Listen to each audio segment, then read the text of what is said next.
당신이 평생 숨기려 했던 그 부분, 절대 인정하고 싶지 않았던 그 감정, 다른 사람들에게 보여주기 부끄러웠던 그 모습, 혹시 그것들이 사라졌다고 생각하시나요? 아닙니다. 그것들은 지금 이 순간에도 당신 안 깊은 곳에서 살아 숨 쉬고 있습니다.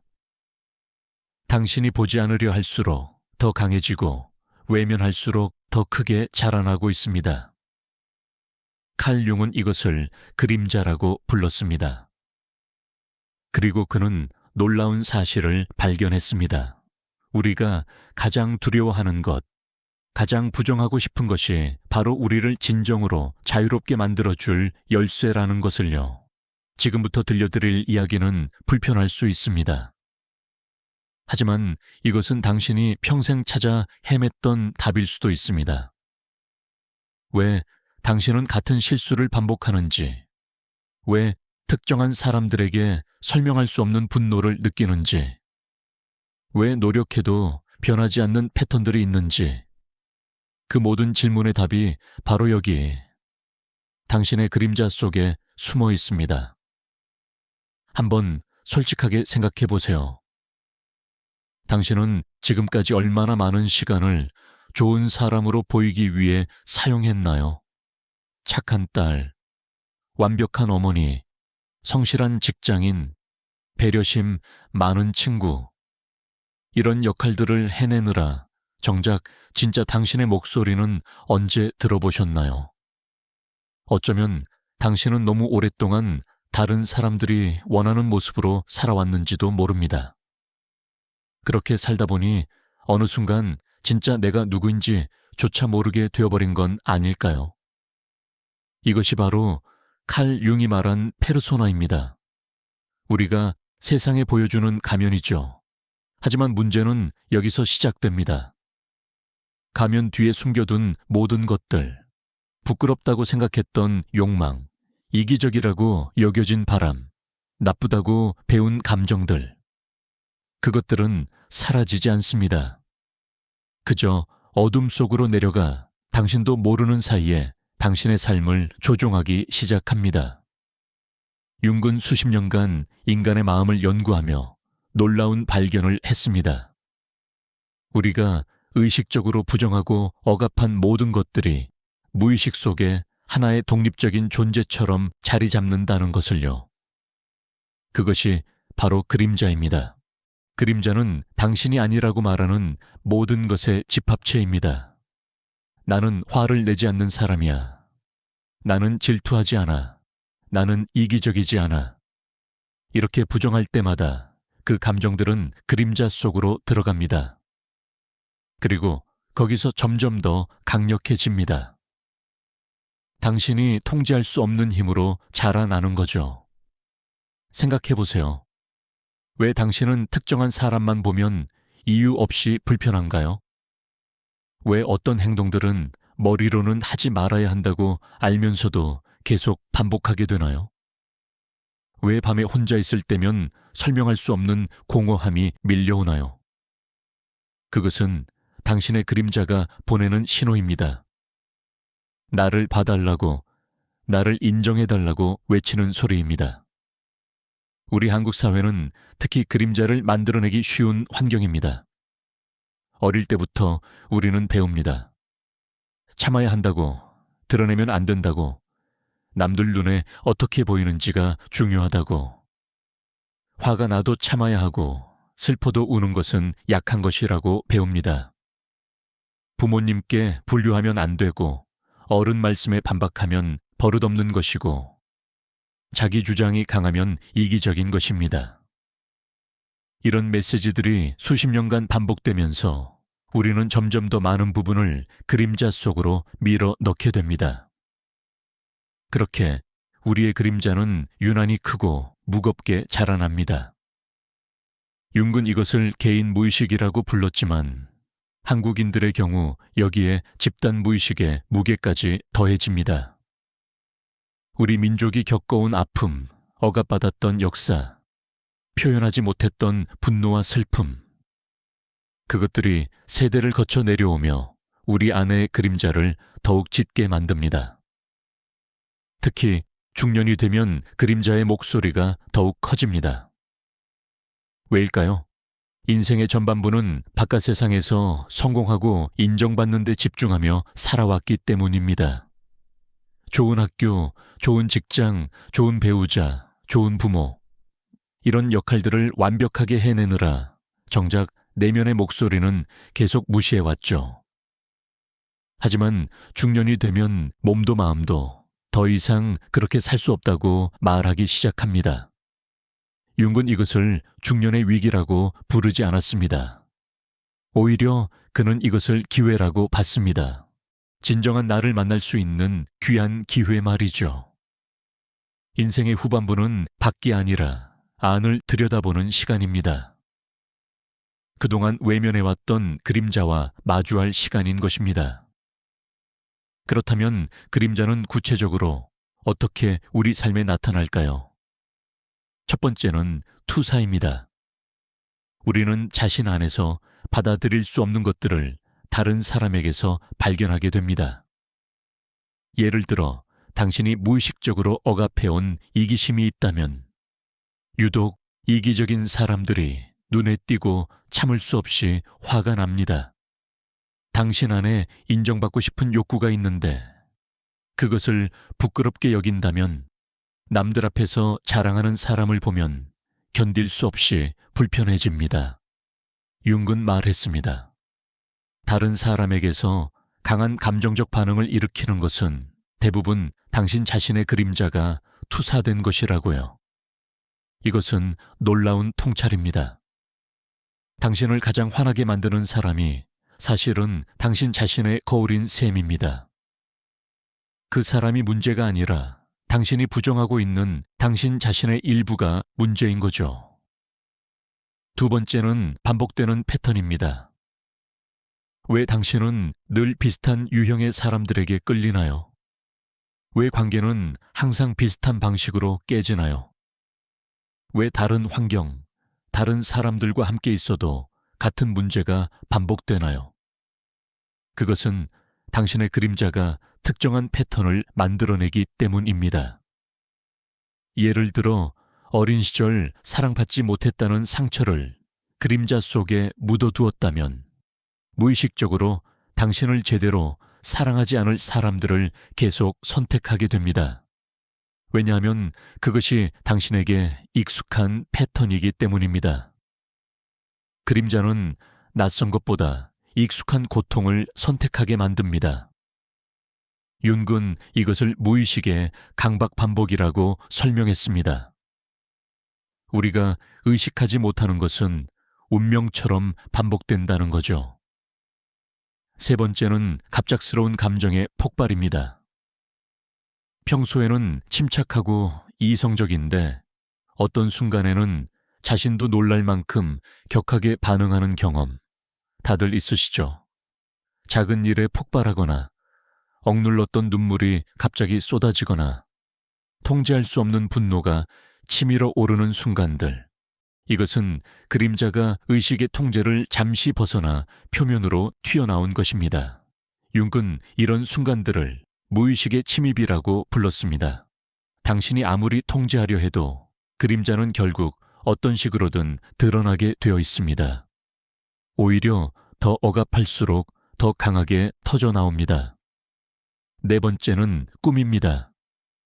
융은 꿈을 무의식이 의식에게 보내는 편지라고 했습니다. 특히 반복되는 꿈, 악몽, 이해할 수 없는 상징들이 나타나는 꿈들은 대부분 그림자와 관련이 있습니다.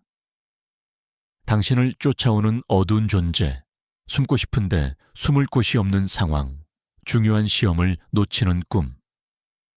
이런 것들은 모두 당신이 마주하지 않으려는 그림자의 모습들입니다. 융은 환자들에게 꿈을 기록하고 분석하라고 권했습니다. 꿈속에서 그림자는 종종 같은 성별의 낯선 인물로 나타나며 때로는 무섭고 위협적인 모습으로, 때로는 매력적이지만 위험한 모습으로 등장합니다. 다섯 번째는 신체 증상입니다. 윤근 마음과 몸이 하나로 연결되어 있다고 봤습니다. 억압된 감정들은 사라지지 않고 몸으로 내려가 증상을 만듭니다. 설명할 수 없는 만성 통증, 반복되는 소화 문제, 이유 없는 피로감, 불면증, 병원에 가도 특별한 원인을 찾을 수 없는 이런 증상들 중 많은 것들이 사실은 그림자가 보내는 신호입니다. 당신의 몸이 말하고 있는 겁니다. 더 이상 무시하지 말라고. 이제는 내면을 들여다볼 때라고요. 이쯤 되면 이런 생각이 드실 겁니다. 그럼 도대체 어떻게 해야 하나요? 그림자를 없앨 수는 없나요? 여기서 융의 가장 중요한 통찰이 나옵니다. 그림자는 없애야 할 대상이 아니라는 것입니다. 오히려 통합해야 할 나의 일부라는 거죠. 융은 이것을 개성화 과정이라고 불렀습니다. 온전한 나 자신이 되어가는 여정 말입니다. 그림자와의 만남 없이는 진정한 자기 자신이 될 수 없습니다. 왜냐하면 그림자 속에는 당신이 부정한 것들만 있는 게 아니기 때문입니다. 거기에는 당신의 창의성도, 열정도, 생명력도 함께 갇혀 있습니다. 생각해 보세요. 어린 시절 당신은 누군가에게 내 그림은 이상하다는 말을 들었을지도 모릅니다. 그래서 예술적 감각을 그림자 속에 묻었습니다. 혹은 너무 감정적이라는 말을 들어서 깊이 느끼는 능력을 억눌렀을 수도 있습니다.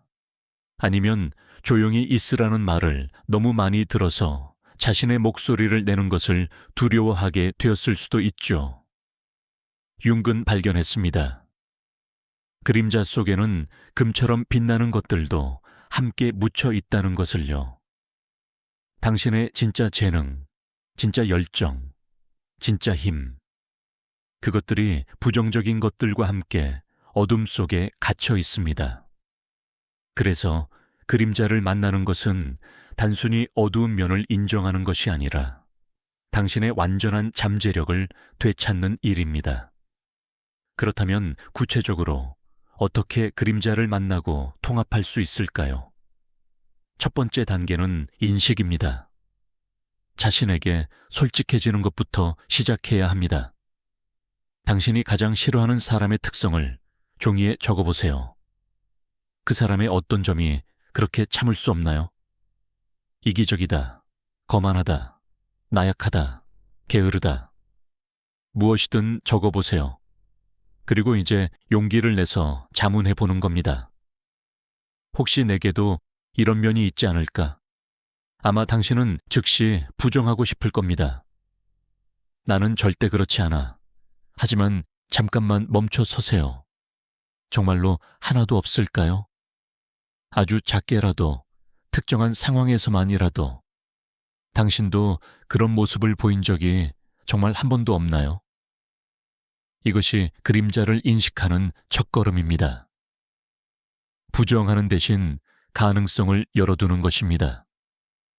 두 번째 단계는 호기심입니다. 그림자를 적으로 보지 말고 탐험할 미지의 영역으로 봐야 합니다. 왜 나는 이런 감정을 느낄까? 이 분노는 어디서 오는 걸까? 이 두려움은 언제부터 시작되었을까? 판단하지 말고 단지 궁금해하세요. 융은 환자들에게 적극적 상상이라는 기법을 사용했습니다. 눈을 감고 그림자를 하나의 인물로 상상해 보는 거죠. 어떻게 생겼나요? 무슨 말을 하나요? 무엇을 원하나요? 처음에는 무섭거나 불편할 수 있습니다. 하지만 계속 대화를 시도하다 보면 놀라운 일이 일어납니다. 그 어두운 존재가 사실은 당신을 해치려는 게 아니라 당신의 주의를 끌려고 했다는 걸 알게 됩니다. 인정받고 싶었던 거예요.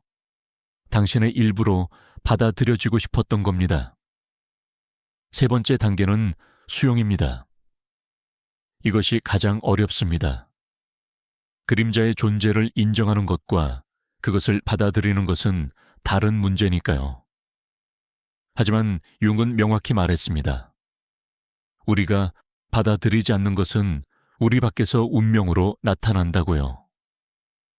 당신이 자신의 분노를 받아들이지 않으면 계속 분노한 사람들을 만나게 됩니다. 당신이 자신의 슬픔을 외면하면 삶이 계속 슬픈 상황들을 가져다 줍니다. 수용한다는 것은 그 감정이나 특성을 좋아하게 되는 게 아닙니다. 단지 그것도 나의 일부임을 인정하는 겁니다. 나는 때로 화가 나기도 하는 사람이구나. 나도 질투를 느낄 수 있구나. 나에게도 이기적인 면이 있구나. 이렇게 인정하는 순간 무언가 변화가 일어납니다. 그 감정들이 당신을 지배하는 힘을 잃기 시작합니다. 네 번째 단계는 표현입니다. 융은 억압이 아니라 적절한 표현이 중요하다고 봤습니다. 물론 모든 충동을 그대로 행동으로 옮기라는 뜻은 아닙니다. 하지만 건강한 방식으로 표출할 통로가 필요합니다. 글쓰기, 그림 그리기, 춤, 음악, 운동. 무엇이든 좋습니다. 중요한 것은 그림자에게 목소리를 주는 것입니다.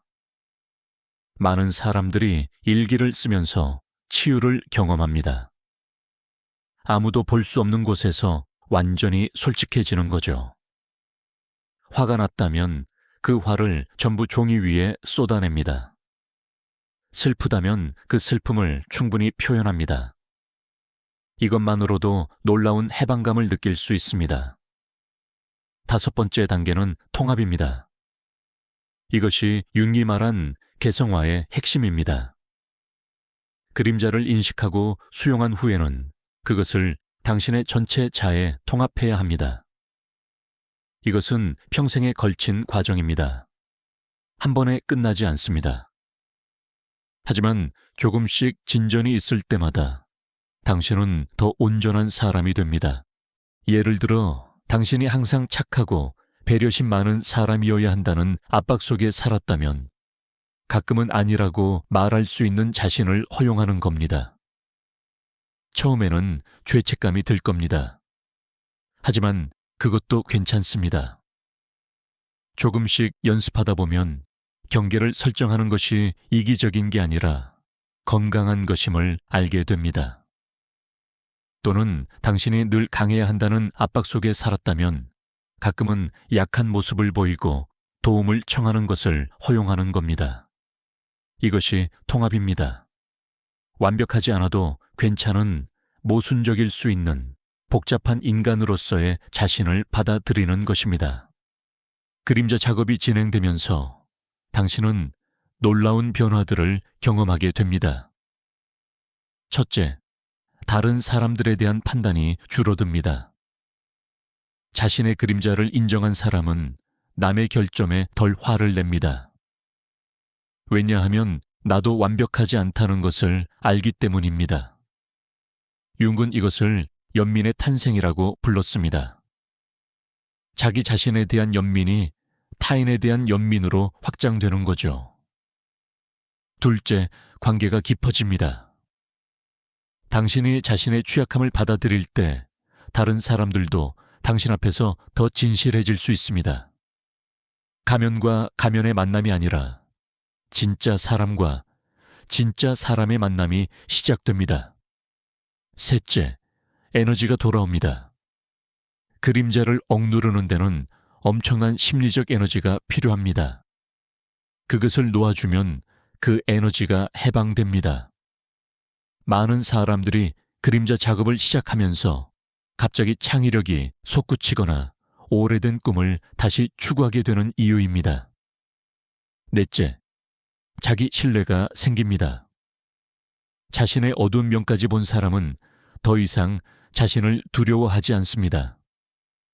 어떤 감정이 올라와도 그것을 다룰 수 있다는 자신감이 생깁니다.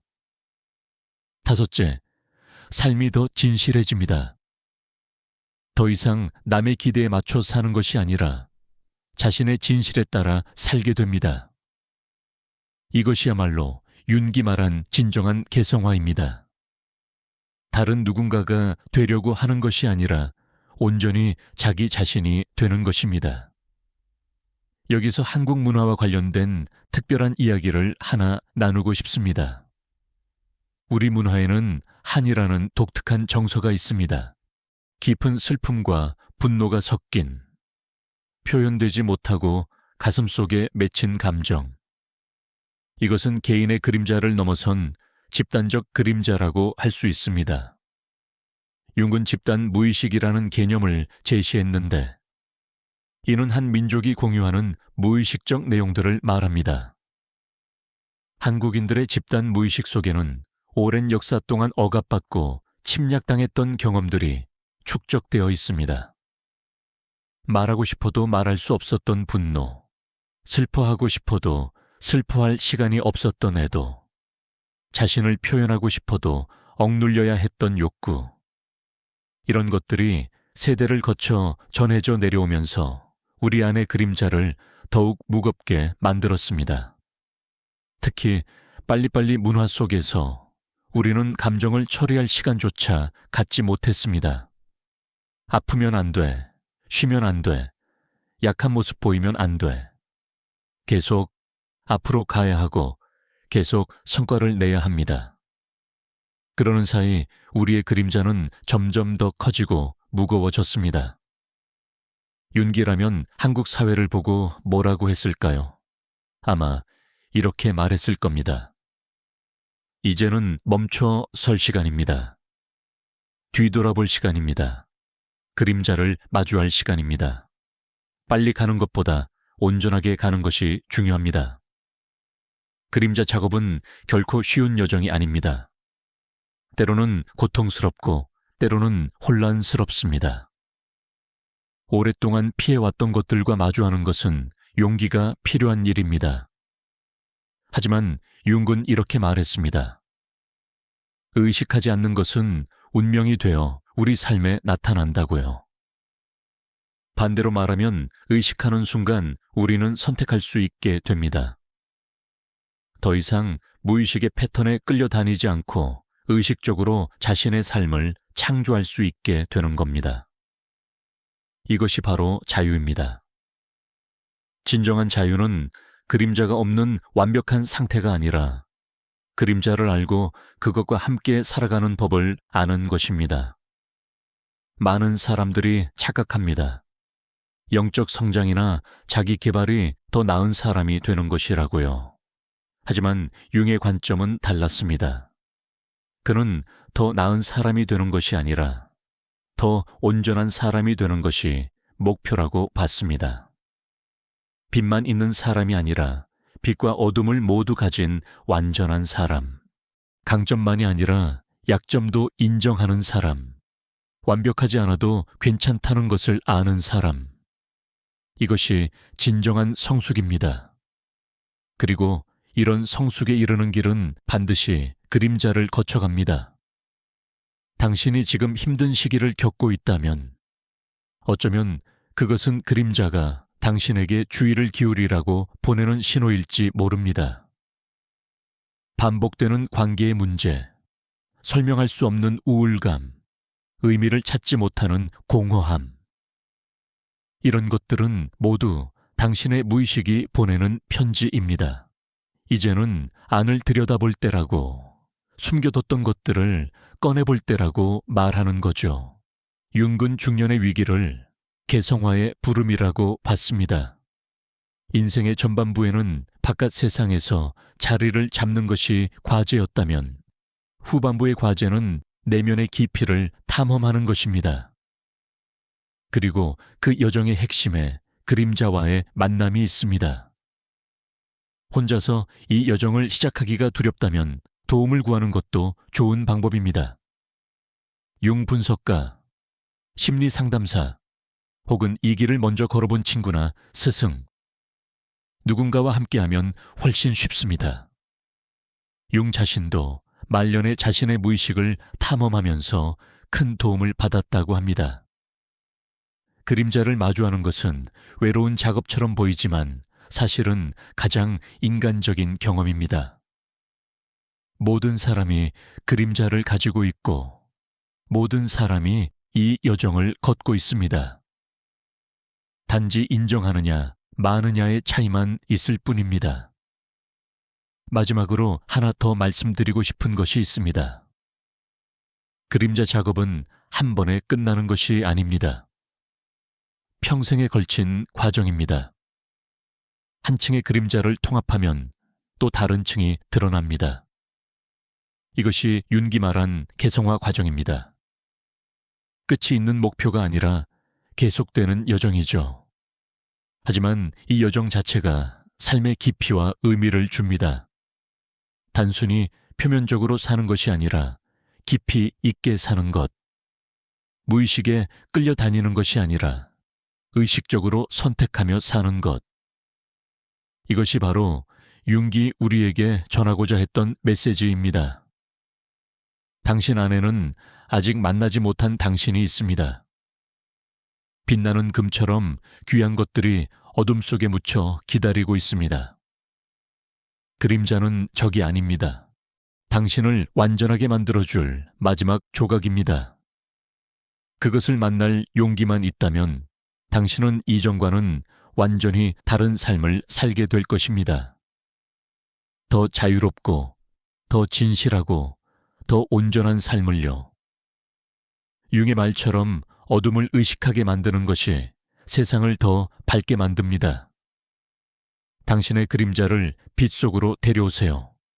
그것이 진정한 치유의 시작입니다. 지금 이 순간 당신은 선택의 기로에 서 있습니다. 계속 모른 척하며 살 것인가? 아니면 용기를 내어 그림자를 마주할 것인가? 쉬운 선택은 아닙니다. 하지만 가치 있는 선택입니다. 융은 평생을 바쳐 이 진실을 밝혀냈습니다. 온전한 자기 자신이 되는 것보다 더 중요한 일은 없다고요. 당신도 그 여정을 시작할 준비가 되셨나요? 그림자는 지금 이 순간에도 당신 안에서 기다리고 있습니다. 인정받기를, 받아들여지기를, 통합되기를 간절히 바라면서요. 그 부름에 응답하는 것, 그것이 바로 진정한 용기입니다.